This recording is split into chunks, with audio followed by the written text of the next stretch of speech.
In 1933, a Detroit radio station introduced the world to a new kind of Western hero. The Lone Ranger didn't debut on the dusty plains of the frontier, but inside a padded recording booth. The legend was defined by a specific, sanitized aesthetic: a perfectly clean white hat, a belt full of silver bullets, and a steadfast Native American companion always at his side. But the historical inspiration for this solitary lawman looked entirely different. His name was Bass Reeves. Born into slavery, he would eventually become the most feared federal officer in the deadliest jurisdiction in America. The Indian Territory claimed the lives of over 100 lawmen during his tenure. Yet an illiterate man who began his life as property somehow managed to survive and enforce the law there for 32 years. Examining the man behind the myth reveals that the real West required more than a mask. It required a specialized set of skills that the radio serials never managed to capture. Bass Reeves was born into slavery in 1838. When the Civil War broke out, his enslaver's son, George Reeves, joined the Confederate Army, and he took Bass with him to serve as his valet. In the middle of the conflict, the two men had a violent falling out. Reeves seized the opportunity to flee, escaping into the Indian Territory, the vast, rugged expanse of modern-day Oklahoma.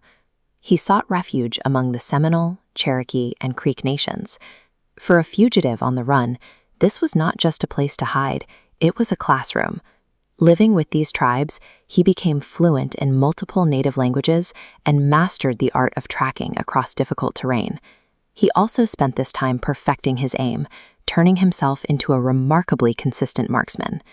In 1863, the Emancipation Proclamation turned the fugitive into a free man.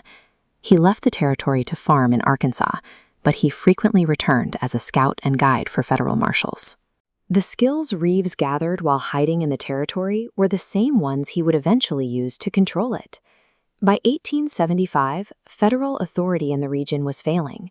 Judge Isaac Parker was appointed to clean up the territory, and he needed 200 deputies brave enough to enter a region where the law was often ignored. Reeves was one of the first men Parker hired. He was a massive, imposing figure who knew the land better than almost anyone else in the service. But he lacked a formal education. Because of his background as a slave, Reeves was illiterate, which presented a significant problem. He couldn't read the warrants he was required to serve. He developed a workaround that relied on his memory. He would have the warrants read to him, and he would memorize the physical shapes and patterns of the letters on the page. He would then write out and consistently bring in the correct suspects. In the field, he was tireless. He captured outlaws that had eluded every other deputy, and his commitment to the law was absolute. He even served the warrant for his own son's arrest when the young man was charged with murder. Reeves navigated the frontier with a heightened awareness, turning his reliance on memory and observation into a significant advantage over those who relied on the badge alone.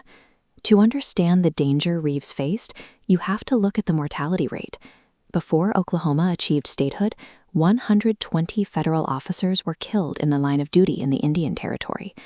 Over a 32-year career, Reeves made a staggering 3,000 arrests. He killed 20 men in self-defense, bringing the vast majority in alive. Remarkably, while 120 peers were killed, Reeves was never once injured. He was also the only deputy from the original class of 1875 who remained in service until Oklahoma became a state in 1907. These statistics represent a career built on consistent, calculated observation, a record of success that stands as one of the most improbable in the history of American law enforcement. Even in his late 60s, Reeves continued to serve as a city policeman in Muskogee until shortly before his death in 1910.